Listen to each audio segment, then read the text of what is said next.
Una akong umattend sa GCSGO Taguig 2010 anniversary nila noon sa may PNP harap ng kampo ng Marines.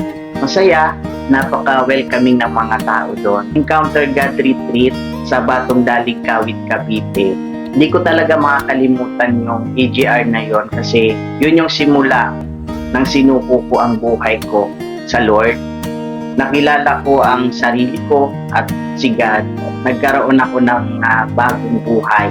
Ngayon, humahawak na rin po ako ng outreach dito sa New Lower Bigutan. Nakakatuwa po kasi nakikita ko kung paano kumilos ang Diyos sa buhay ng mga taong naabot natin doon. At greater joy po ang makita natin na may nababago man.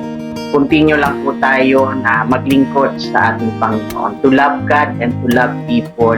Mas marami pa pong maabot para sa ating Panginoon. Happy and blessed anniversary po sa bawat isa po na narito. God bless. Shalom.